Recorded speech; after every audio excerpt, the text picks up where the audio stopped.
Absolutely, absolutely. Appreciate it, Justin. Guys, I appreciate you joining in. First I'll start off with, again, thank you, Justin, for having me on and doing everything he does to give this platform to coaches and allow us to, keep getting better during this time. And thank you guys for taking your time to join in and, hopefully be able to learn a little something, take something away. Want to keep this pretty casual and, pretty open. So stop me anytime if you have questions. If I don't explain something well, let me know and I can go deeper into it or rehash on anything. So, again, we're gonna touch on utilizing the hybrid skill player on the offensive side of the ball. For us, we call that the wing position. And again, he's a guy that we do a lot with in our offense. He's got a large skill set, not necessarily always great at one thing, but can do a few different things pretty well. Just quick introduction myself before I get into things. Again, David Benoit, I'm the offensive coordinator at Western New England University, Springfield, Massachusetts. All my contact info's there, my Twitter, my Instagram, all that, and I'll pull it up again at the end. As Coach mentioned, in 2018, I was at SUNY Maritime, came back to Western New England for 2019 in the spring. I actually started my coaching career here in 2012. So started here 2012 as an assistant defensive line coach, and then moved over to receivers for 2 seasons. And then, went off, got my first offensive coordinator opportunity at Rockford University, small D3 in Illinois. From there, jumped and did 2 years at the College of Worcester in Ohio as the pass game coordinator and receivers coach, and then to SUNY Maritime from there. So, enough about me. We'll start getting into some of the football stuff. Before jumping into, talking about utilizing the hybrid position, just wanted to, touch on Western New England a little bit in case there's any high school coaches in here, has recruits that are looking to go somewhere. We've had a lot of success on the field. A lot of it has to do with the talented players that we get here. We've got some really great players, great kids. But like I said, a lot of success. Not going to, read off everything, but, 5 straight conference championships, 5 straight NCAA appearances. We've had the #1 Division III record in New England over the last 5 years. We've won a lot of games. And again, 76 all-conference selections. It's the players that get it done, as you guys know. Got to mention other coaches on staff that have been, really vital in helping me, adjust back to Western New England and on the offensive side of the ball. Our head coach, Jason LeBeau, is a former offensive coordinator and now moved up to head coach 2 years ago, and still on the offensive side of the ball, coaches our quarterbacks. Rob Reese is our offensive line coach. Did a great job with those guys this year. It was his first year here at Western New England. And then Alex Bresner, who's our defensive coordinator, does a heck of a job on the defensive side of the ball, gives us great looks in practice, throws a lot of stuff at us. There's not much stuff our guys see on game day that they don't see in practice from him. And so just wanted to shout those guys out as they've done a lot for me. Kind of what we do offensively on the offensive side of the ball, I think it's important to kind of understand, we're a spread offense and we have similar philosophies to a lot of people. It's nothing revolutionary. We are no huddle up tempo, multiple spread. So multiple wise, we're going to utilize multiple personnel groups. We're going to line up in multiple formations. We want to get our difference makers on the field and find different ways to get them the ball. And we want to make the defense think and communicate. So we're going to do motions, and that wing you're going to see when we get to the film is a guy that does a lot of the motion stuff for us and formationally lines up in a lot of different spots. We really want to make the defense think and communicate. That's when breakdowns happen. Force 18 to 20-year-olds to communicate to each other. There's no cell phones on the field, so a lot of them struggle doing it. And so we want to make them do it as much as possible and try to, open up a gap for ourselves or create some space on the perimeter. Again, just like a lot of spread offenses, right? You want to attack open space. We're going to do, everything we can to utilize the full field, horizontally and vertically. I underline horizontally because, again, the wing position for us has a lot to do with that horizontal stretch of the defense. And then we're going to play fast. We want to try to get upwards of 80 more plays per game. Every year is a little bit different depending on our depth. But, again, we want to play with tempo. And the biggest reason for playing for tempo is we want to keep things simple for our guys, less thinking, get out there and play fast. Because, again, at the end of the day, they're the ones running the plays. We want to try to put less on them and use the speed as an advantage and to allow us to play simple. Again, some other things of how we do it down at the bottom. Again, you guys aren't here to listen to that stuff, so I won't go into all of it. But, we are a run-first team, even though we're spread. We're about 60-40 run, and that 60% incorporates our run-pass options as well, our RPO stuff. Typically have some type of tag, even if it's just a basic swing route or a bubble tag, to give ourselves the option to get the ball on the perimeter if there's space. But again, we're always run first. If we have box numbers, we have an advantage in the box. We're going to hand the ball off. And again, the rest of the stuff is pretty self-explanatory and nothing revolutionary there. Now kind of getting into the wing position specifically. For us, it's a hybrid guy. He's a mix of a running back and wide receiver. For us in recruiting, we get those kind of hybrid type guys that played some running back in high school, whether it's because, they were the best one on their team with the ball in their hands, but they're not necessarily a true running back that you want to give the ball and hand the ball off to downhill 20, 30 times a game. They also have that skill set of being able to play out in space, being able to make guys miss, and so for us, we wanted to find a way to utilize those guys, and it really stems back to kind of the old, wing T concepts, that wing position, that that guy that motions quite a bit. You find different ways to pitch him the ball, hand him off the ball. And so, again, that's kind of that wing position for us. So when I talk about the wing, doesn't necessarily mean he's aligned on the hip in a wing position. That's just the position as a whole, what we call it. And again, as I mentioned earlier, he's a balanced player that can do a little bit of everything. These guys are often return guys for us in special teams as well. Again, guys that are just explosive with the ball in their hands. How they fit into our offense, as I mentioned, they're a hybrid, but they are grouped with our running backs. So every day they start with our tailbacks doing mesh type drills, doing a lot of the ball carrier type stuff because the ball is in their hands quite a bit. And then throughout practice, they will spend time with the receivers, specifically the slot receivers on the inside. Our wings rarely ever line up on the outside. Every once in a while, if we've got a certain formation we're using, but typically they're in the slot. So they have to learn how to, run routes, second level releases, blocking, linebackers on the perimeter, those type of things. So they'll spend time with both positions. The wing truly, fits into two of our major philosophies, and that's stretching the defense horizontally, as I mentioned before. And that's not always with the ball in their hands. We're going to use them with the motions and different routes to get out there. It doesn't necessarily mean they're always getting the ball, and that's what stretches the defense horizontally. If we can just make him a factor, get him the ball sometimes, and he's able to create some explosive plays, now the defense is thinking about it even when that guy's not getting the ball in his hands. And then the other thing, again, our wings are oftentimes some of our best athletes. We want to get them the ball in the open space, and that's how we're able to do it. And they're a catalyst for our, some uncomplicated run pass option tags. Again, it's simple to be able to put a bubble tag and a swing tag. It doesn't need to be intricate stuff, and it's just another way to be able to, for the quarterback to get the ball out there, get an easy completion. And so they're involved heavily in a lot of our RPOs. Again, if you guys have any questions about the position specifically before we get into film, feel free to ask with Justin.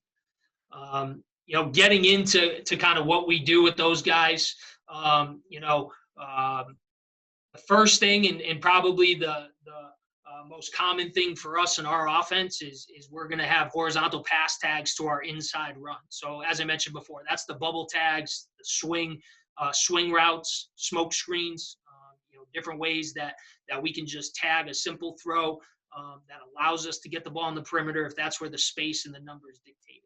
All right, so the majority of our inside run, we're going to have some type of pass tag on it. We want to be able to take advantage if the defense is stacking the box to get the ball out there.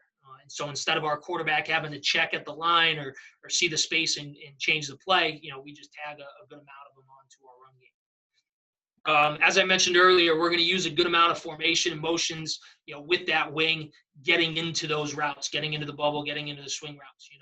We don't just line up in 3-by-1 and run bubble. We're going to start, 2-by-2, motion them over to number 3. We'll start them in the backfield, motion them out.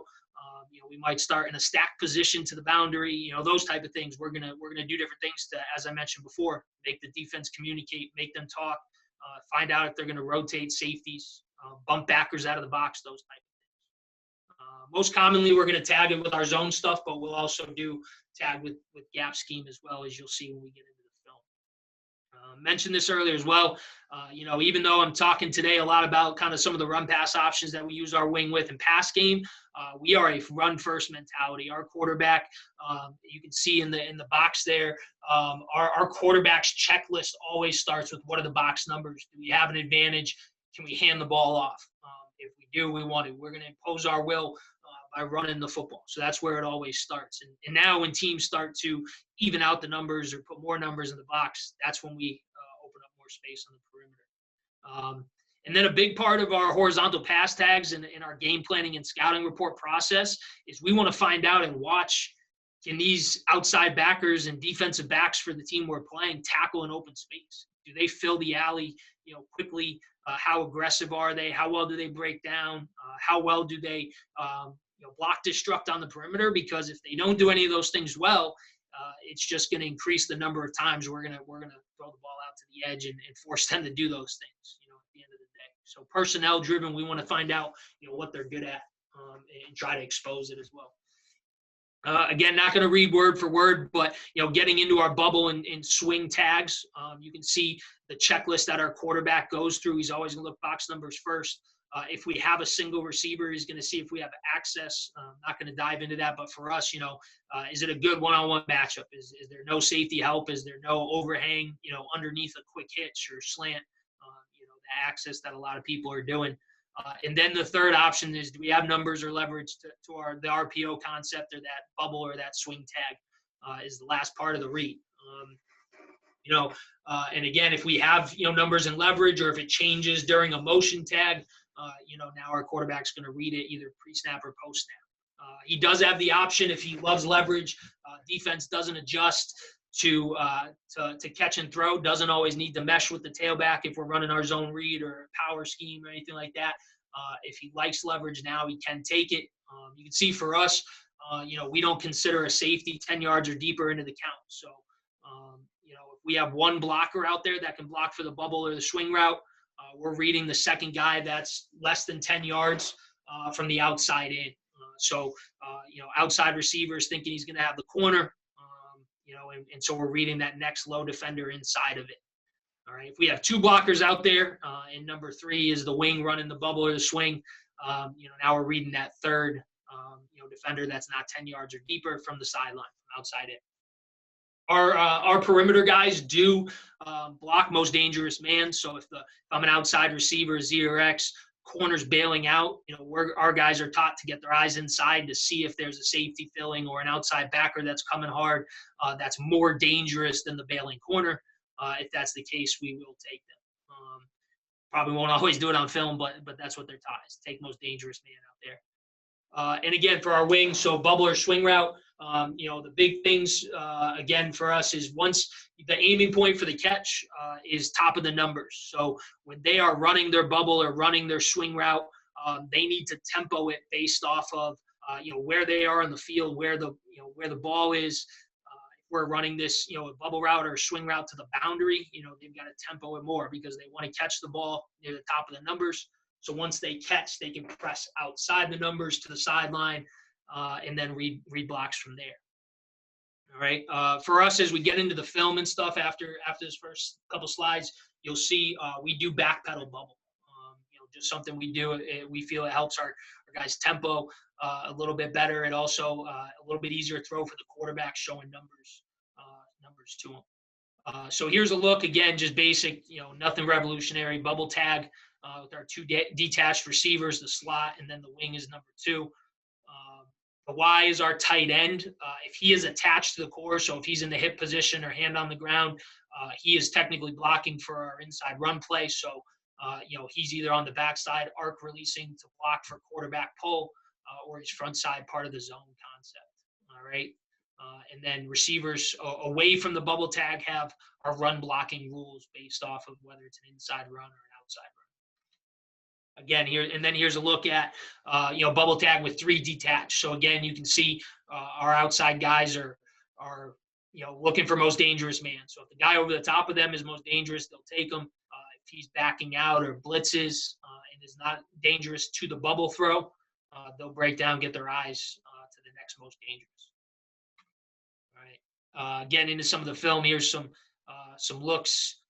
Again, just a basic motion tag, making the defense communicate and think. Here again, hopefully this isn't choppy for you guys and is running smooth. Again, here, so quarterback, as the motion's going on, is looking at to see if defense adjusts his leverage or numbers out to our motion guys. So pre-snap here, okay, we've got corner from the sideline, all right, and then number 2 is this overhang backer. Our quarterback with 2 detached blockers, okay, so we're running bubble 3 to a side, is actually looking for the 3rd next most dangerous, which right now he's in the box, okay, and then potentially during the motion or after the motion could be a safety if he adjusts. But as of right now, the number 3 defender that we're worried about, that we don't have numbers to block on the perimeter, is this guy inside the box. So, again, after the motion, not much of an adjustment. Quarterback gets it out there. Receivers do a great job on the edge here blocking, and we're able to, again, get our wing out in space with a simple bubble tag on top of inside zone. All right, here's another look at it. All right, now we've got a tight end attached here, motioning to the boundary with the wing. So now we have just a single detached receiver, all right, for the blocking for the bubble. Our tight end does get involved there. Technically, our tight end is blocking for quarterback run game. He just goes and chases down the next most dangerous guy when the backer blitzes. So it looks like he's blocking for the bubble. Technically, he's not responsible to block for us out on the edge there. But again, our quarterback's looking to see, sees that the number 2 most dangerous guy from the sideline, right, blitzes, isn't a threat to the bubble. He's actually more of a threat to the run play. We've got heavy numbers in the box. All right, we don't have a great advantage in the box, so just another way to get the ball in the hands of our wing, try to make some guys miss on the edge. Justin, if you can, if film's not working great, just let me know and I can slow it down with some. Yeah, coach, just slow it down a little bit. Yes. All right, so here's another look again, just coming in with motion. Safety stays high, near linebackers, blitzing off the edge. Again, a lot of space out there. Even if the tight end doesn't get there, we're one-on-one with that safety coming downhill. The next backer, does a good job of pursuing and gets there. But, again, we're going to try to put our guys in that opportunity, right? Make third-level guys miss. Safeties and corners, don't love to tackle as much as linebackers. So anytime we can get one-on-one with them in space, we'll take it. Here's another look now. Here's just 2x2, no motion. All right, again here, all right, 5-man box, 6 guy ends up coming off of the edge there. Okay, so quarterback's pulling again, taking space out on the edge. Could potentially, just run the zone read and read it. We definitely aren't at a disadvantage in the box. Our quarterback was back-to-back conference player of the year winner, senior quarterback, played a lot of football, won a lot of games for us. So, some of these reads you'll look at and be like, well, shouldn't he have handed it off? Should he have thrown that? There's definitely some that, again, that guy earned the freedom to kind of, have some wiggle room in terms of what is an advantage in the box, what is an advantage on the edge. But ultimately, again, if they're crowding the box and bringing an extra guy here, bringing a 6th defender, we're gonna get the ball out on the edge to our wing. Here's another look at bubble here. Okay, now we're motioning to the boundary, so getting some formation into the boundary. Quarterback actually doesn't love the look. I'll just let it kind of play through. Doesn't love the look to the bubble right away, so actually goes through the zone read, all right, before throwing out to the bubble. We do allow our quarterbacks to throw late to the bubble. Again, if the overhang starts squeezing them and we have the space out there, as long as obviously that throw is going behind him, or he hasn't passed the line of scrimmage yet. But again, here doesn't love it to the perimeter right off the snap. Goes through zone read, gets a pull read. All right, now he's still reading again outside space. Defenders crash down after the pull, just getting it out there. All right. Here's now just a look, diagram of the zone read with a swing aspect. So same exact principles as the bubble, but now we're getting our wing through the heels of the quarterback in some type of motion. We will do it at a 2x2 and orbit motion them into the backfield. But again, just giving a different look at it. Now it gives our wing a little bit more depth after the catch, with a little bit more space to catch, get upfield, read the blocks. Also, gives our receivers out on the perimeter, a little bit extra time to secure those blocks. So just another way to be able to run it. Again, as I mentioned, nothing revolutionary. A lot of zone read teams have these tags with the swings and bubbles off of it. So here you can see aligning in two back. All right, just again, same thing as the bubble. Quarterback's looking out onto the perimeter. All right, safety comes down under 10 yards, so he's number 2. We've got 2 detached receivers, so quarterback's looking for number 3, who is in the box here. So again, it's a pretty easy catch and throw read for our quarterback. We've got a lot of space out there on the edge. This boundary safety, who ends up being a man-to-man, actually does a really great job of coming and slowing down our wing. But that's a matchup and an opportunity we're going to give to our wing as many times throughout a game as we can, and force those guys to have to make tackles like that in space. Does a pretty good job here, but still 1st and 10, we're gaining 6 yards by again getting our wing the opportunity out on the perimeter. Another look. Here's a look now with it off of the orbit motion. So, starting in a 2x2 spread formation, orbiting the wing. Don't love the tempo of the wing here. Like to see him be a little bit faster with his motion here. He slows down a little bit too much for our liking. Again, our goal is to catch that out closer to the top of the numbers and really force that inside-out defender, to really have to come chase him down, especially because he's in man-to-man. Let's make him have to run and chase us. So like to see his tempo a little bit better. The outside receiver can do a little bit better job holding that outside leverage. He should, if anything, sell deep in man-to-man and throw by and block late, not work inside of that guy. So not a great job blocking on the perimeter. But again, here, 1st and 10, box is crowded. They're showing some pressure. Man-to-man, quarterback felt the safety was far enough away and late, coming with the wing, that it was a good opportunity for us to give him a chance to outrun that guy, which I think if we have a little bit better tempo on the swing route, we might be able to do that. All right, so that's kind of talking about some of the, again, perimeter pass tags. The next kind of most common thing we'll do with our wing is hand him the ball. So, it's the easiest way for us to get that guy touches and increase the amount of times that he can get in open space. And so we're going to do it through design runs. Most common for us is, some type of outside zone or power read, with the wing. All right. And again, just like, we talked about before, formation and motions, we're going to add variation to it. How we hand him the ball off. If we don't want a motion, we'll align in 2 back, and he'll be flat through the toes of the quarterback on the snap. If we want him to have a little bit more speed, which is more common for us, typically, again, we're running this play to get our wing on the perimeter. We're most commonly gonna tag it off of some type of jet motion so that guy can build up a little bit of speed, to get out to the edge. So if we are in a spread formation or a hit position, we'll jet motion them. And then what's really great about the concept is and the idea of handing it off to the wing is it doesn't change anything for your offensive line. You're still keeping it simple for those guys up front, right? They're just blocking based outside zone, based power read. For us, at least, we don't change anything for them. What gets added is now we have an additional perimeter blocker with our tailback. He can now lead off of the edge. So depending on which play we're running, outside zone, our quarterback is reading the first defender that's head up or backside of the backside tackle. So typically that C-gap defender. And he's really giving it unless that guy can, is really screaming down the line and can tackle our wing. Again, we want to give the ball to the wing on the perimeter. Power read wise, again, a traditional, power read mesh, he's going to step back. For us, we step back near foot, and then the second foot follows so that our wing can be flat through the toes. It's quarterback's job to get off of that flat line. We read the third defender. That's play side.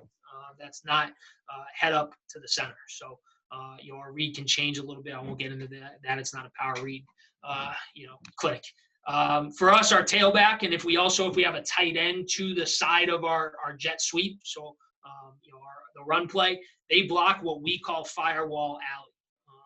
Again, they're basically working to the run side and taking the most dangerous defender that's not being blocked by the offensive line. So their first rule and their eyes need to snap to any linebacker firing off the edge. So overhang or safety firing to the side of the power read or the outside zone, they're responsible for that. Okay, if we have a tight end on the same side and the tailback, the tight end will get there first. He'll take that fire.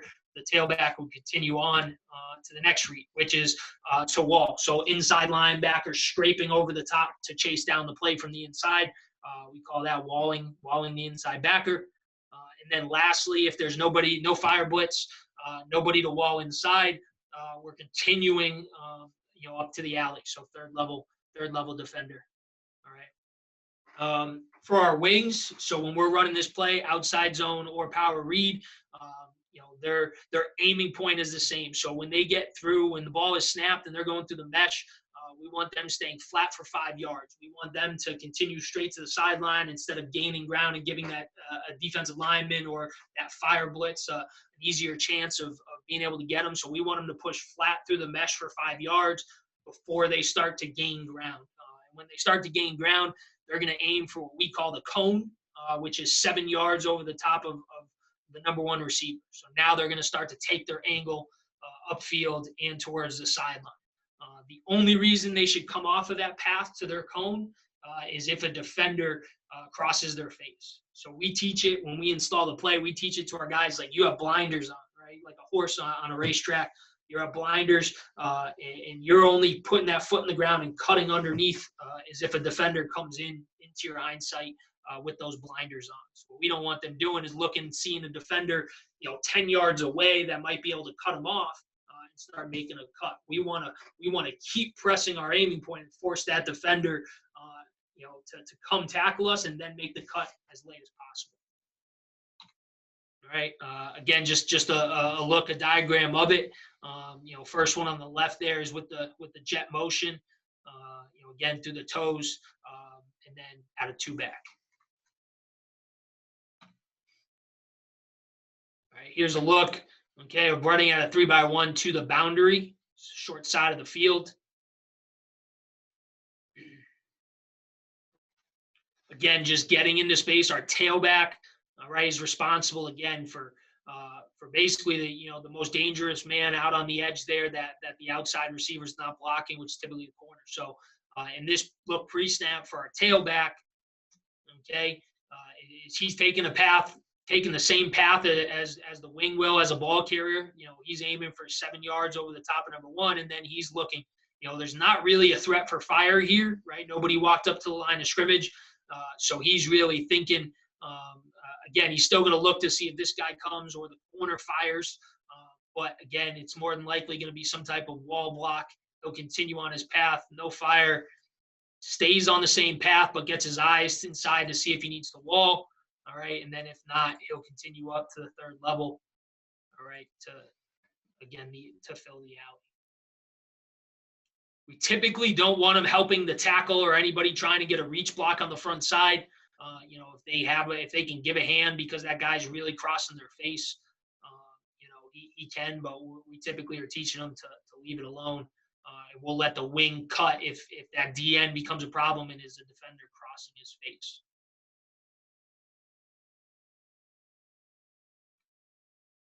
Jump ahead here to this high tight. Cuts off at the end, but you can see from the beginning a good look from the path here. So you can see the wing stays flat right? Through the mesh, he's going to be flat for about 5 yards, all right, before he starts to gain ground. All right. Again, you can end up losing uh, film late, okay, but it gives you an idea. I don't love how the tailback, it might be hard for you guys to see if the film is choppy, kind of hesitates and slows down. Love to see him just stay on the move and really look with his eyes before he stops his feet and you know, and goes after a certain block. Like to see him, again, stay on the move, make those defenders, especially with that wall block. We tell our guys, force that guy that you might wall to have to come to you, right? He's got to come outside to where the wing is, where the wing's path is going in order to make a play. You're not blocking for, the quarterback pulling it or an inside run. It's all outside run for you. That linebacker's got to come to you and take a good angle in order to make a play on the wing. So don't go diving down inside to make the wall block. All right, slowing it down here a little bit. Again, now there's kind of an immediate threat for that tailback. He can see him pre-snap with that overhang. He's really running right at him. Same thing. Love to see him work with a little bit more speed at the outside half of that guy for the tailback's purposes, and really try to stretch that guy if he's not, if he's going to maintain outside leverage. All right, but and finish the block. Obviously, something we'd love to see. But for the wings purposes, again, great job of pressing flat for 5 yards through the mesh. And you can see here's a really great example of why we want to press flat, all right, through the mesh for 5 yards. Defensive end gets some pretty good penetration. There's a blitzer coming, all right, through that play side, A or B gap. And so by staying flat, we're able to outrun it before we start to gain ground. So that's a really good look at why we want to stay flat through the mesh before we start to work to our aiming. All right. Outside receiver does a good job, presses off, breaks down in time, doesn't really have to work too hard in this clip here. Not really a great look from the tight. All right, we'll see if, again, you can see that linebacker, right? If wing starts to gain ground right away after the handoff, okay, we're now in trouble with that linebacker. So it's important to press flat through the mesh before gaining ground. Another look here, formationally now, this doesn't happen very often for us in our offense, but we've got the wing and the tight end on the same side here. All right, so we're actually going to end up after the motion and a nub look there. But again, same idea, just running, running this jet outside zone to the field, giving our wing a lot of space. It's not the clearest picture, when he's getting out there, but we're just giving him space to be able to make people miss. Again, DN hard upfield, tackle doesn't do a great job. Good for the wing staying flat through the mesh. Helps alleviate that pressure. That guy making a play in the backfield. Another reason why it's really important for you to practice the mesh with this type of run play with the wings, running the jet action is just working on the timing. You've got to rep it in practice if you're going to do it. And that's why our wings, again, start practices with the running backs. Working these type of mesh drills so that the quarterback can get used to the speed that each wing comes at, right? We've got some guys that are faster than others, so it's important for the quarterback to get a feel for that. It's important for the wings to get a feel for, how much speed and how fast they can be going, through the mesh. Ideally, we want them to be as fast as they can be, as close to full speed as we can, getting through that mesh. But again, not great blocks on the perimeter, but still opening up opportunity for our wings to be able to get in space, make some people miss. Tailback does a good job here of just getting on that hip and giving them space, and then we're forcing their secondary to have to make tackles. Here's a diagram of power read. Again, same idea, same exact look in the backfield with the mesh. Now our quarterback is just going to read the third defender, play side of the center. So in both these diagrams here, you can see that's the defensive end. Typically reading the defensive end, won't get into all of that. But so our quarterback does have the ability, a little bit more likely than the outside zone for our quarterback to keep it here, all depending on how that guy's playing. At the end of the day, it goes back to our rules that typically if we're getting a 5-man box, a light box, our quarterback will end up keeping it down inside. And then if it's a 6 or 7-man box, now we're a little bit more likely to get the ball on the give. Still depending on what the read key does. But again, everything in the backfield, tailback's or the wing's path, the tailback's path, it's all going to look the same as the outside zone clips that we're just looking at, right? The only thing that changes for on this play here is up front for the offensive line, and then our quarterback now, what he's reading and the way he's reading is the same here. So again, quarterback's got to identify who the read key is pre-snap. He should be taking 2 shuffles to the read. 2 shuffles while making the read of whether to give or pull. Another look here, now going to the field with it. So 2 detached receivers. Same thing as we talk about on the bubble and swing. Nothing changes for our perimeter guys either. They're still blocking, what we call outside run rules. So they're still blocking most dangerous man over the top. Here's a look at the wing getting off of his path too early and making that cut without a defender crossing his face. And it ends up, I think, costing us a lot of yards here. So as the wing is approaching, the block of number 2, so right at this point here, I'll pause it, is love to see him staying on his path and continue to press to get to 7 yards over the top of number 1. Because 1, he's making a cut based off of this block way too far away. Okay, and this defender has not yet crossed his face. Not running with blinders right now. Because 1, this guy's actually in pretty decent space. Will our wing maybe have to come behind him? Potentially, right? But there's a lot more space out on the edge, and he's giving up on that block happening, in my opinion, way too early. And again, that just allows inside pursuit to come make a play. So again, we'd love to see the wing continue on an outside path, stretch the defense to the sideline, force those guys to have to get off of the blocks and make any cut as late as possible.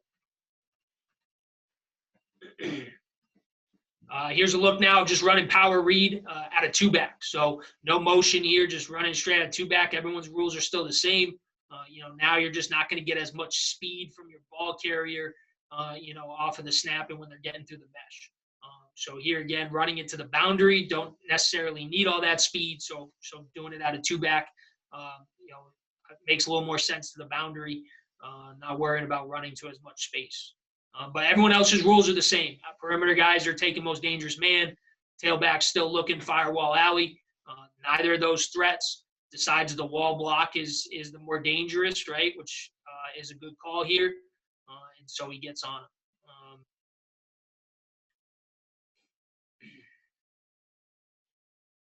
Again, just another way to hand the ball off. Get the ball off to the edge. And again, formationally doing some formation of the boundary, changing up the look of how we're getting the ball to that wing, not always with emotion. This stuff looks a little bit more like true 20 personnel with the 2-back. Here's another look now. All right. Again, at a 2-back. Now running it to a single receiver. But again, same idea. Defense doesn't have a low fitter on the perimeter. Right, that safety up top has to be, has to fill your alley.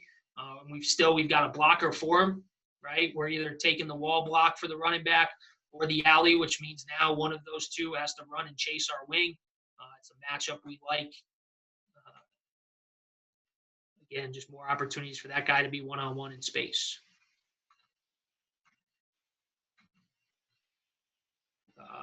Now moving on to kind of combining multiple concepts, combining the 2, that jet action with our wing on top of some of our inside run game. Again, and the big thing for us is it, allows us to keep things simple. It allows us to continue to play fast, which is a big, again, a big philosophy of our offense, right? Instead of putting in new plays, new terminology, new blocking schemes, right? We'll just combine, and combine that jet motion, that jet action, with power on the inside zone, any type of underneath run with our running back. So instead of using him on the edge to block, our tailback is now an option to hand the ball off underneath. Changes the picture for the defense. Again, talk about it, right? Force them to think, force them to talk and communicate. We can tag jet motion, with on top of any of our base run or pass if we want to, any of our concepts. Right, and with this, our Our wing now isn't getting the ball in a handoff, isn't meshing with the quarterback himself. So after he works through the toes on the mesh, on the motion, after he works through the toes of the quarterback, he'll continue on his path into a swing route. The mindset for this is threefold. One, it mimics our outside zone and our power read plays, so we can influence block second and third level defenders. If teams are starting to really, change leverage and change numbers on the perimeter because we've thrown bubble or we've handed off the jet stuff a few times. All right, now we can tag that jet motion and hand the ball back off underneath. All right, it's a great way to combat edge pressure. If teams are bringing that fire blitz off of the edge against our jet stuff, we can now have a way to hand the ball off underneath instead of handing the ball off to the wing into that fire blitz all the time. Allow that guy to blitz off of the edge, taking away the jet. We hand it off underneath. If it's a zone scheme, helps open up the cutback a lot of times. And then again, lastly, forces the defense to communicate more, which allows for uncovered gaps and uncovered space sometimes. When doing this, the tailback's footwork and the timing does need to be considered. For us, our tailback aligns a little bit behind our quarterback, and he splits the inside leg of the tackle. So for us on our power, same side power, inside zone, it does not affect our tailback's footwork. He has enough space with the way we align and run our normal run plays. It's not an issue for us, but if it's something you're thinking about doing, just make sure you consider that. So here's just a look. Again, zone read now. It's just like motion swing. It's just like bubble, but now we're just using it with the jet action. And then same side power, same idea, right? Instead of the tailback going and leading off of the edge, once that wing clears, he's now sidestepping and coming in underneath for power.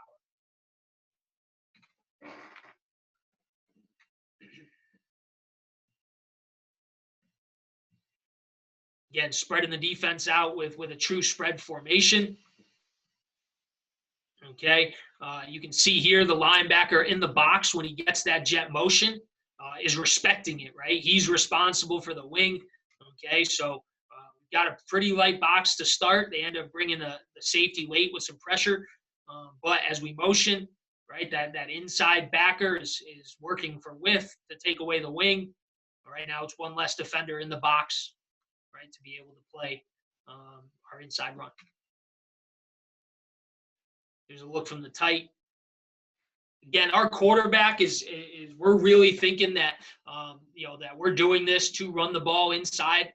Again, same rules apply. If we have good box numbers, we want to hand the ball off. Again, we're calling this to try to influence block on the edge a little bit. But if they don't respect it, if we still have numbers and leverage onto the perimeter, our quarterback can pull and throw, which you'll see in these couple of clips. So he's quarterback still following his normal reads, just like you would on a motion swing or a bubble tag. All right. If we have numbers and leverage on the perimeter and don't have great box numbers, we're going to pull and throw it. The biggest difference is it doesn't out leverage the defense quite as much, right? Instead of a bubble and then the motion swing, we're getting much more leverage and width with that wing. Whereas off of the jet action, if you're using it to sell kind of the mesh and time it up well on the inside, you're not getting quite as much width with the wing. It needs to be considered when running it. The defense obviously has a little bit less distance to cover. You're not quite stretching them as much horizontally as you would with the other other concepts. But again, here you can see defense does not adjust. They don't communicate the motion. Nobody works with the wing, so just an easy decision for the quarterback. Pre-snap, it's a pretty easy decision from the quarterback from the get-go with the number of bodies in the box here you can see. But like I said, the box numbers combined with nobody adjusting to the wing or reacting to the motion, pretty easy read for the Q to get the ball out. Here's another look, the exact same play, except we're not starting in bunch. We're just starting in regular 3x1. But again, jet motion into the boundary. Same thing, right? They don't communicate as well. This safety does, react a little bit quicker than the last rep. Okay, but again, what does it allow? It allows us a one-on-one opportunity with our wing versus a defensive back in open space. Our wing does a great job here, shows some wiggle. Right, again, just quarterback seeing nobody out there. Okay. For us, we teach our quarterbacks, again, if they see leverage and numbers on the perimeter, it's their job to, find a way to throw around that defensive end if they want to get the ball out. That defensive end is ever in their path and they can't make the throw out to the edge. They need to just run it as regular zone read, can't pull and try to throw around them. But we do give our quarterbacks freedom to really continue to read the space out on the perimeter through that defensive end if they don't, if they are making the read post snap.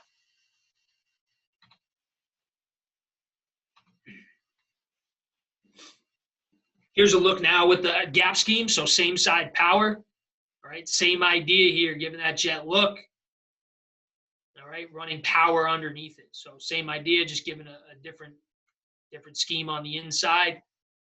Again, nothing different for the offensive line. They're still just running base power for their normal base power rules. The only thing that changes is for the perimeter guys.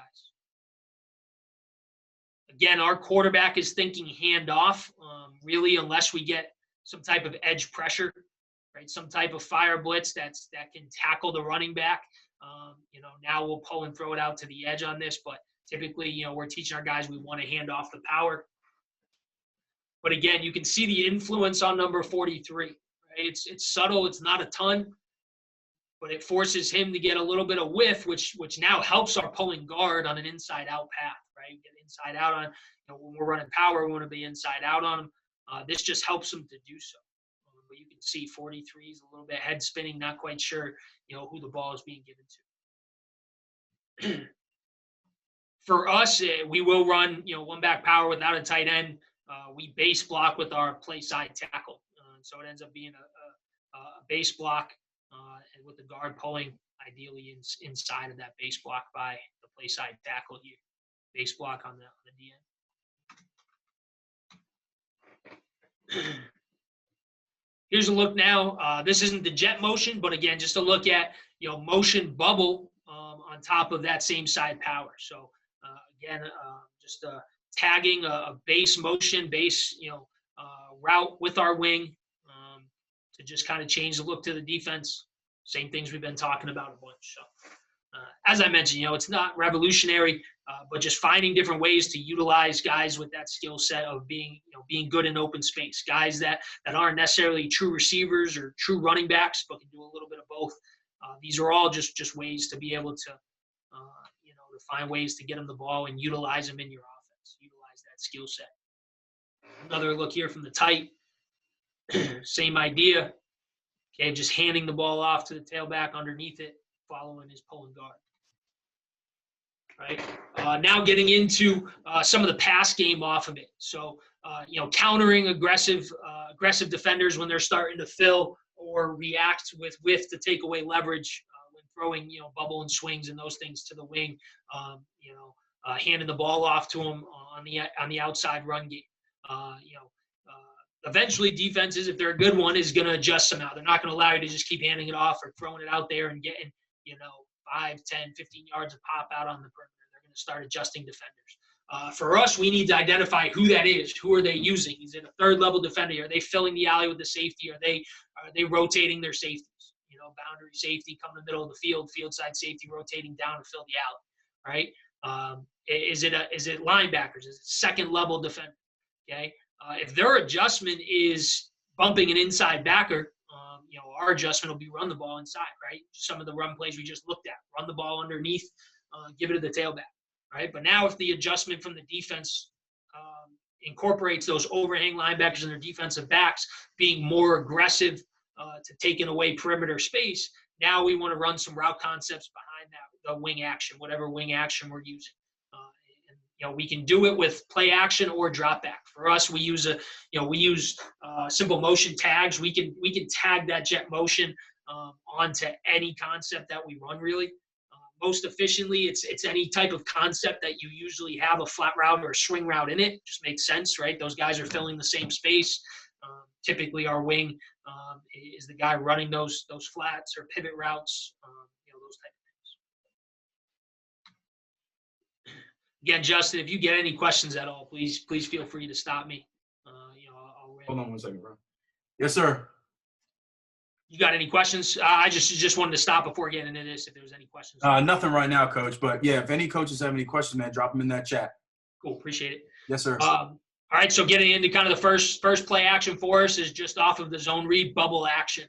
The most common one for us that we'll run is just sending, the most inside receiver to the middle of the field, calling what we call middle fly. Just taking the middle of the field. So if we get some type of safety, the safeties are reacting to bubble or play action in the backfield, and middle of the field's open. It's a quick, easy throw. We want to get it over the top of the linebackers to that tight end as quick as possible. That's the first read for our quarterback. He's going to read the middle of the field through the mesh. All right. If he gets middle of the field open, all right, he's not even going to take a drop out of that mesh. He's going to flip his hips, put it just enough over the backers, and not enough air that the safety can get back into the play. Middle of the field's closed, middle field's not open, doesn't have the number 3 receiver inside. Quarterback's now going to get some depth in the pocket as his eyes work to his second progression, which is what we call pogo here. It's a post or a go option based on corner leverage. So, typically we are going to run the post unless the corner is playing inside leverage, heavy inside leverage, or we get press man off the line of scrimmage. We want to just win and just go. No reason to post. So the outside receiver has the option based, again, off of space, right? Where's that space? Corner's over the top of me. Space is open inside towards the hash. I want to go take it. If the space, is outside on the numbers because the corner is heavy inside leverage of me, we'll continue on the vertical, on the go route. All right, and then we have the check down last is our bubble. Again, here we're trying to take a shot, middle of the field or the pogo, but always have, again, just another opportunity to get the ball to the wing by checking down. We'll also run it at a 2x2. You'll see some clips where tight end or number 2 receiver on the front side of the run, back side of the pass concept. Instead of just taking the middle of the field, if we are backside here, we'll work what we call as a recross. So he'll either run a crosser or take the middle of the field. So has the option when he's on the backside to do either. Again, motioning just like we do when we run the run pass options out of it. Okay. Again, just looking like a normal motion, zone read, bubble, tight ends attached to block it. The quarterback gets a pull read, slow it down a little bit here. Again, quarterback's going to go through the mesh. He's reading the middle of the field. Wants to take the tight end, quick, easy, flip our hips, throw it over the middle. Can't do that because the backside safety is closed off the middle of the field, right? So now our quarterback's eyes progress to the post go option, the pogo route, which again here you can see, all right, because the near safety filled the alley, pre-snap to take away our wings bubble route. It now gives us a one-on-one opportunity with the corner on the outside. Receiver does a great job of pressing the toes, all right, and taking the post route.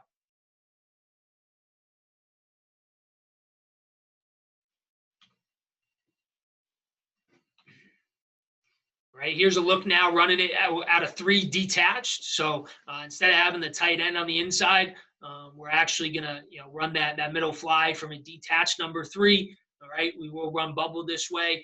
Most commonly, our wing will line at 3 and run the bubble from 3, but we will mix in some bubble by 2. Some of our other RPO concepts have bubble by 2. So it's, again, depending on how the game plan looks, our play action will adjust based off of what the run game is looking like as normal. But again, same thing here. Quarterback's reading through the mesh, middle of the field, right? Middle of the field open here, safety, near safety stays outside the hash. Quarterback's getting no depth. Out of the mesh, puts the ball on in middle of the field. Again, we want heavy play action from our quarterback to really try to pull down those linebackers and open up space behind it. All right, so again, now our wing is helping us here stretch the defense horizontally, right, but not necessarily getting the ball, right? So now we're taking advantage of, okay, open space that has been vacated by the defense because they're reacting, all right, to our wing on the perimeter. So here's a look now, same exact thing, but now we're running, all right, we got the wing at number 3.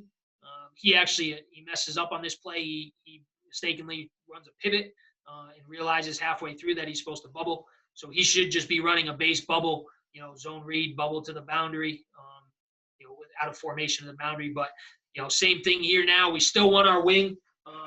You know, we have tags and play calls so that they know that number 3 here is running the bubble. We want our wing one in the bubble, that our middle fly is coming from number 2. All right, when I talked about on the diagram, 3 was running the route. Again, but same read here for the quarterback, right? Like to see a quarterback not drop for depth because he's taking his first read, as we talked about here. Don't have a tight view of this clip, apologize. But again, quarterback's taking the first read. Middle of the field is open here, right? With that safety filling the alley, all right? Doesn't need to get that. Could get this ball on our slot a little bit quicker, give him a little bit more space before that other safety.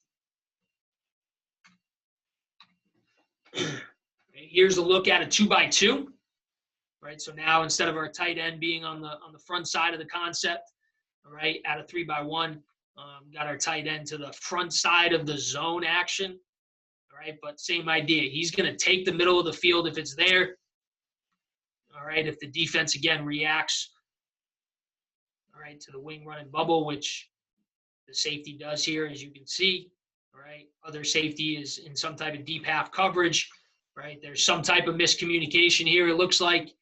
All right, and we've got a guy running wide open up the middle of the field. Not a tough read for the quarterback. But again, that's why it's the first read, right? If middle of the field's open, we want to take that quick, easiest throw, shortest throw, flip our hips and get it to him. I look from the tight here, you can see, again, the mesh with the quarterback, all right? Flipping his hips, ball out. Again, we're teaching that quarterback just enough air to get over linebackers. All right, not too much air that the safeties can get back involved, right? Off of our motion swing, and we'll also use this with the jet motion tag. Jet motion look is just post corner. Backside receiver will work across the field to get in the picture, all right? Quarterback through the mesh is reading attack side safety. He's going to read that high safety, all right, to the post corner side. We want to see, does he, you know, stay tight to the hash, all right, taking away the post, or does he work with width? All right, if he works with width, we're looking to take the post inside. You know, we still don't want to cross the hash with that throw as much as we can so that the backside safety can't get involved, all right? But if this near safety, right, works off the hash or rotates down, we're thinking take the post, keep it high, all right? Then we'll progress to the corner route if we don't have that, all right? Quarterback will go from post corner combo down to the crosser, all right? Lastly, to the motion swing on a check down.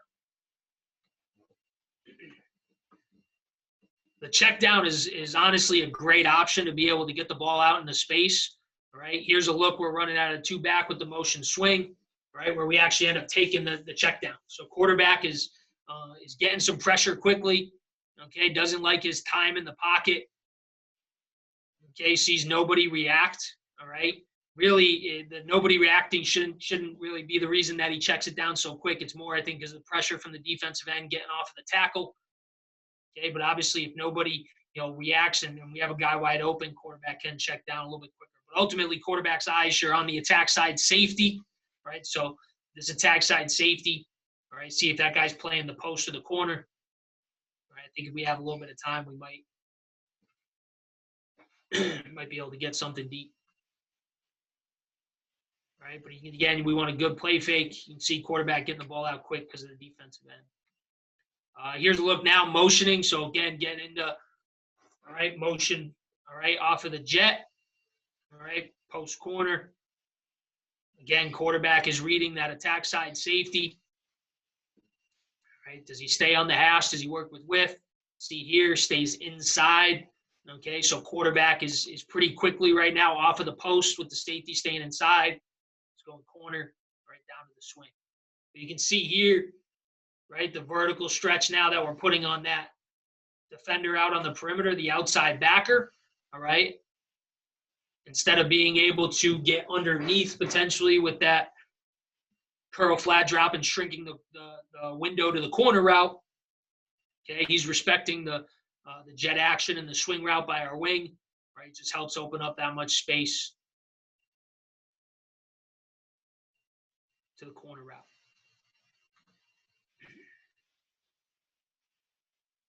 Right, again, here you can see action in the backfield, quarterback or tailback joins the protection in our rules.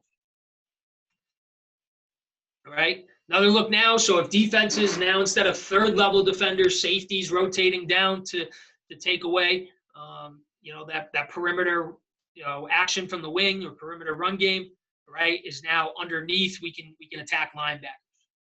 Question, Coach, before I get into this? Yes, sir. It was asked, do y'all you build in screens to the single receiver side going away from your motion? We do. We always have, as we went through the checklist earlier, like if we have a single receiver, there's always the ability for quarterback to go access to him. So we don't necessarily have built-in screens, but our quarterback, we do our own kind of signaling, in language so that the single receiver knows. But our quarterback can communicate with our single receiver to run a hitch, a slant, any quick game concept, a vertical if he wants to. So that's our way anytime we have a single. So he can do that after he starts the motion. So our X's and our single receivers have to do a great job of having their eyes back to the quarterback anytime that they're going to be a single receiver. So pre-snap, they've got to look. Awesome. It's usually the savvier the quarterback. That doesn't typically happen till junior, senior year. That a guy's got a lot of reps. That quarterbacks get comfortable really signaling out to our receivers that, or communicating to them to run access, after a motion, but we do allow them to do it. All right, here's a look now. Again, now if second level defenders are working to take away perimeter leverage and take away our throw to the wing, all right, so linebackers, all right, now we're going to come with slants behind it. So instead of post corner or vertical routes over the top, all right, safeties aren't our fitters. It's those outside backers are now creating more space underneath, right? We want to take advantage of that space. So slant routes, you can run sit routes behind it, spot routes behind it. We'll mix a couple of different route combinations, again, depending on game plan and what we like. But again, just taking advantage now of safety staying high, all right, but linebackers being the ones that are opening up and vacating space. Again, really just putting horizontal stretch on those guys, all right, and with the ability to throw the ball now.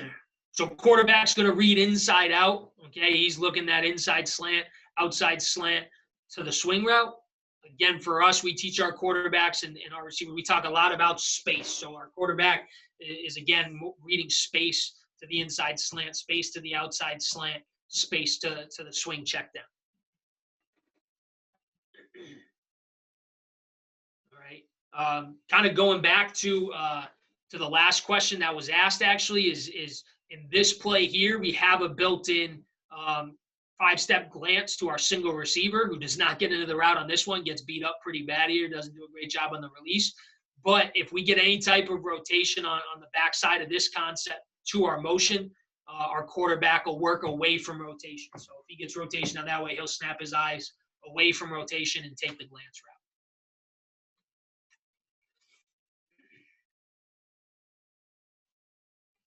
Again, now we're just going to get an inside-out read on a single slant. So again, just working it to the boundary. Okay, they playing deep half post protector. All right, to the backside to the single receiver. All right, so it really puts that underneath guy in a responsible for a lot of space. Okay, so this guy down here now. All right, we've got run action holding down the inside guys. All right. Just your typical inside out, quick game read, right? We're just now tagging it on with the play action, right? To hold down the inside backers and just open up the space. So again here, right, that outside, that overhang backer is underneath the window and the space. There's not space to throw the inside slant. Quarterback just progresses. As you can see in this rep, a ton of space to the swing, checks that ball down. Here's another look at that now. So again, motioning and working our slant swing to the single receiver. Okay, now we get the overhangs, working with a little bit of width, still getting some depth, but now he's working for width. Quarterback likes the space, on the hash inside of him. Right, so now he's taking that space right underneath. Again, the idea of our, and how we utilize our wing, it all stems back to just horizontally stretching the defense, opening windows, opening space. And now with the play action pass, just a great way to be able to get underneath windows and take some space underneath. Get into a little play action off of our power read stuff. So now post wheel combo, all right, off of power read. So just another play action off of the jet. Can run 4 verts off of it as well. So just any type of combinations, getting guys going vertical. For us, we like the wheel action by our tight end. Gives a little bit of that firewall alley path that we talked about before, working to any type of overhang or alley filler. Okay, kind of working out to the perimeter there. Tailback will stay in on protection for us. We'll run a mix again of power read to the tight end side. Okay, so we'll also, if it's in the game plan that we're running a lot of our power read like we looked at before without a tight end and it's just your tailbacks, your edge blocker, well, that's how we'll also mimic the play action, right? We'll use detached receivers with the post wheel concept or verticals, 4 verts.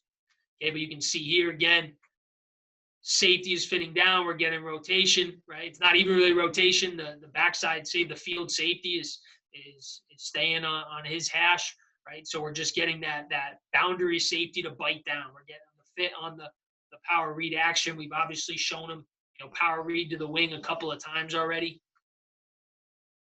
right?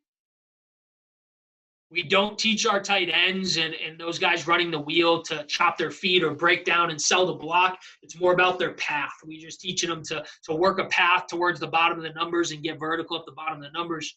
We don't necessarily want them stopping their momentum, chopping their feet, that type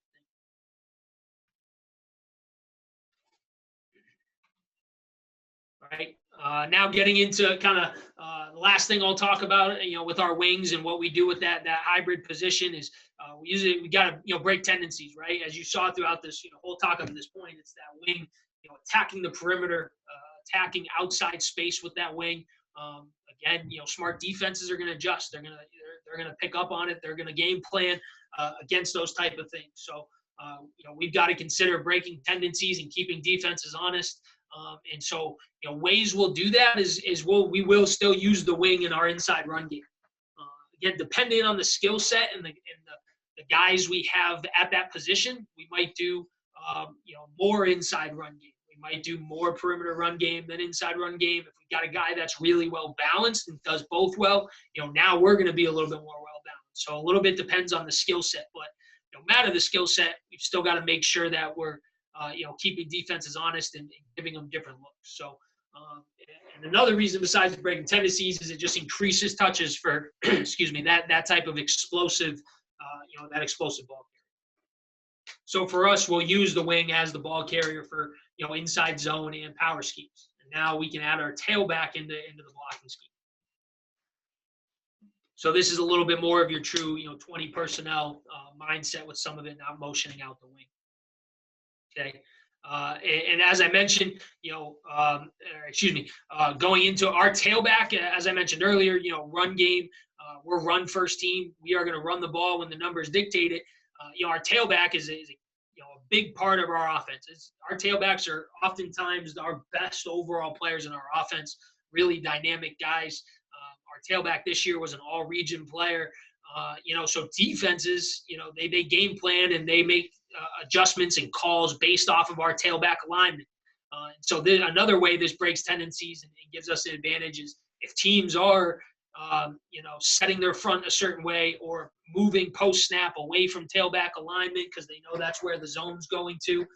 This just allows us to come back the other way by giving the ball off to the wing. So, just another reason we like to do some wing inside run game. And then it also opens up 2-back play action, which gives us now some wings on, safeties coming down or, inside backers trying to run with our wing. All right. First diagram here is just zone insert. Okay. Our tailback is inserting for the backside inside backer. We'll keep our backside, our backside linemen are big on big. So if it's a tight shade backside, our guard will join the zone scheme. If it's a 3-tech, he's going to be big on big like the tackle is with the defensive end, and our tailback's going to insert. So again, defense, if they're line moving or shading, all right, away from the tailback. Now we're giving them that zone look. We're showing them zone look. If the backers are flowing heavy and filling play side on our zone scheme, all right, we're showing them zone that way with the linemen, all right, with tailback alignment, all right, but now we're actually handing the ball off to the backside with our wing. All right, so here's a look at it, all right. Show one from the wide, and then I'll get to the tight. Okay, but again, lining up in two back, staying in two back, all right, showing zone, all right, opposite the tailback. So our tailback is on the left, all right, in the yellow cleats here. Our wing is the guy on the right. All right, now we're handing the ball off to our wing against the grain. So, our offensive line is running inside zone to their right, okay, but we're going to get big on big backside. Okay, he's going to end up being big on this guy. All right, but tailback's going to insert for 15. Okay, and we're handing the ball off against the grain. All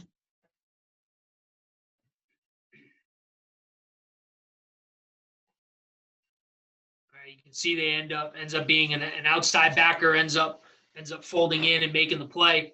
All right, but again, just a way to break tendency, give a different look, extra touch for our wing. More times for him going, getting the ball in his hands. Running power with him. So again, as I mentioned earlier on our same side power, we run it without a tight end. Our tackle will stay home and base block on the defensive end. So our tailback, we keep it simple for him no matter what. He's just working any type of overhang defender, trying to be inside out, taking care of any outside backer trying to fold in or fire off of the edge. Okay, but everything else is the same normal power. All right, go right to the tight here. Why it doesn't give us too much out of this. All right, but again, just adds if teams are trying to edge pressure, okay, or, it's a great goal line play, gives you an extra blocker down near the goal line or in short yardage. All right, again, just another way to break tendency.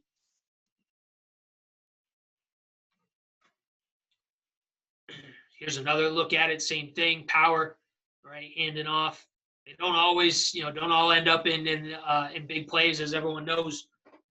Okay, but again, just a look, gain of 4 yards on an inside. All right, but it opens up the opportunity potentially for that guy, that playmaker, to be able to make some guys miss. All right, as I mentioned, our tailback will go inside out off the edge. I'd like to see him be a little bit more aggressive, try to really create some movement.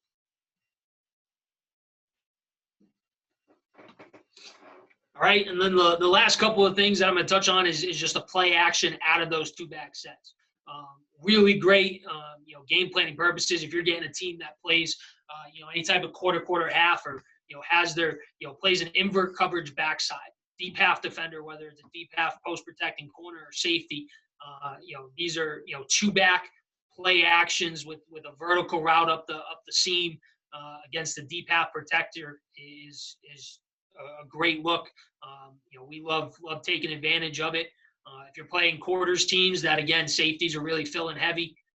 It now gives your wing a matchup running by a safety that's coming downhill, okay, or potentially a linebacker that's got to carry it.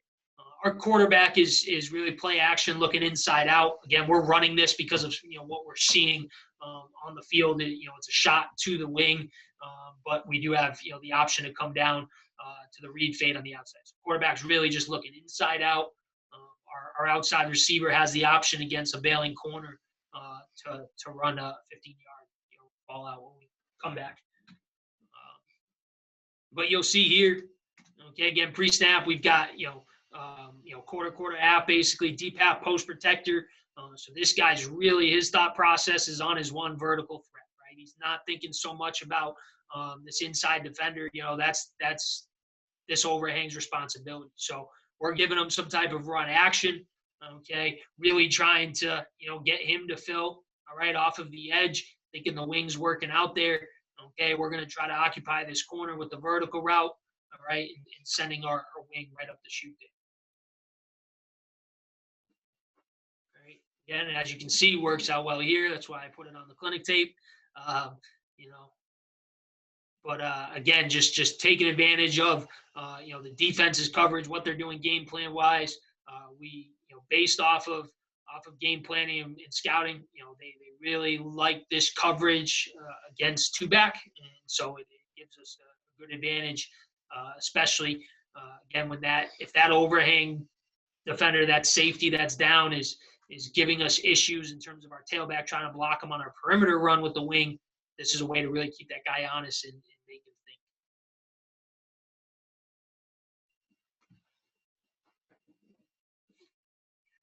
Again, the play action in the backfield to the tailback, just trying to hold down those inside backers. All right, really trying to, again, open up the space as much as possible. All right, here's another look at it. Same exact play, same exact coverage. Okay. Again, that outside backer's worrying about the vertical threat, the detached threat. Gets his eyes out there. Right, the play fake doesn't get the safety so much. The low safety, all right, but he's working for width to spot one. Okay, now means that an inside backer has to carry our wing, which we're going to take that matchup all day. Anytime we see on film or scouting that inside backers, teams are going to use an inside backer to carry or spot, our wing, we're going to find ways to be able to stay in that formation and get our wing going vertical.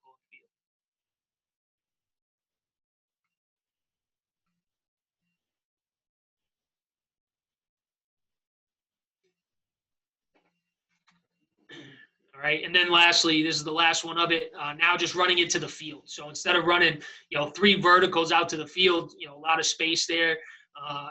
Not a ton of space for three receivers running verticals too. Is we're going to send the wing on the seam. All right, just working a slot fade concept on the perimeter. So now we can, again, if we have a near high safety, we can try to get him occupied with the slot fade.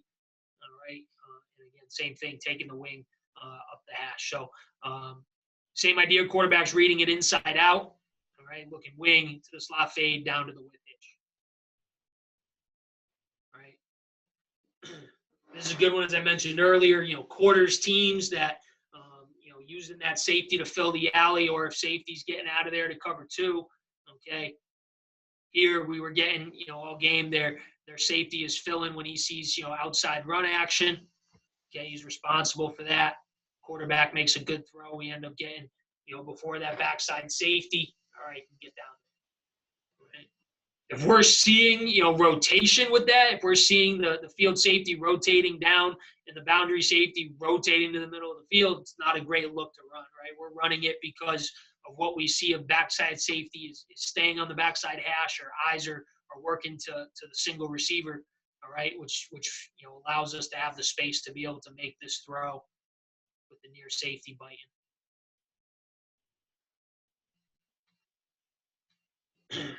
All right, one look from the tight here. Again, same idea, Wing's not running out there to sell the block. He's not going to chop his feet to break down.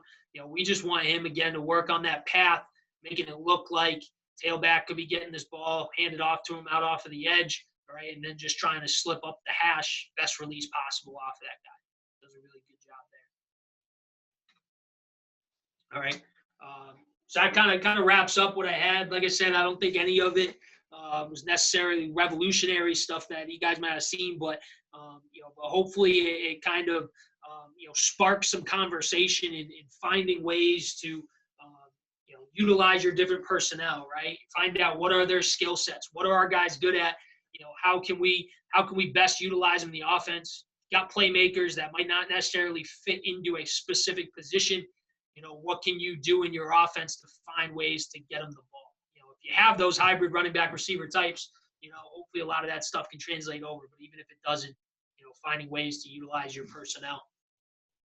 Absolutely, Coach. I really appreciate it. It's definitely something that I know personally for myself, looking to explore more into. So this was a really good session for me. Does any other coaches or any coaches have any questions? Obviously, you have coaches' contact information up there. If you guys want to follow up, or if have any questions with this presentation, or something else, definitely reach out to them. We talk about it all the time, man. This is the time to do it when we have some more time on our hands. And obviously Coach kind of dove into it a little bit just in regards to, the great program he's at. So, especially if you're, as far as on a recruiting standpoint, I'm sure you could reach out and just, look into it, look into it even more, especially if you're in the Northeast. You know what I mean? So definitely something to consider. But appreciate all the coaches coming in, and of course, Coach, man, thank you so much for taking the time. Like I said, this is definitely something that I've been looking into more. So it was great to kind of watch what you guys do, and I'm sure I can take, implement some of the stuff that you guys are working with, and I'll probably end up following up with you just kind of on a one-on-one and just talk about some more of that stuff if you don't mind. Absolutely, man. Justin, I greatly appreciate the time and opportunity. Yeah, anybody can follow up, reach out to me, DM me on Twitter, send me a text, email, anything like that.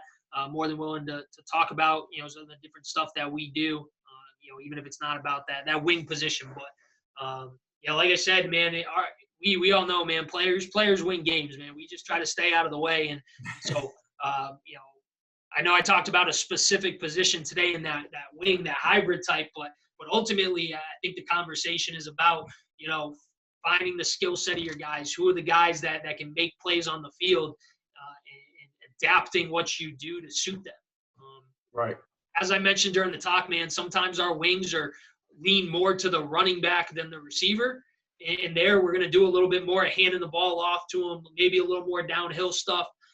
Our guy this year that was a 2-year starter, he's a senior graduating, didn't love playing in the box. So for him, it was much more of the jet stuff to the perimeter, throwing the bubbles, throwing the swings. And, as I mentioned, man, I didn't talk about anything new today. I hope I didn't bore guys, but it's more about just finding ways to get your guys the ball in open space, right? No, for sure. Absolutely. Now, once again, Coach, I appreciate you taking the time out today and giving us a great presentation and definitely helping us as coaches get better. So that was awesome. Definitely. Thanks, man. I appreciate you, Justin, all you've done. And, having all the coaches that have presented so far, man, I've already been able to kill a lot of time and learn a lot, man, just hearing, coaches talking about different stuff. So no doubt. Once again, same for you or anybody watching, man. Touch base if you want to talk further into anything or have some questions. I know I talk fast sometimes, so if I kind of breeze through something, please feel free. That's good.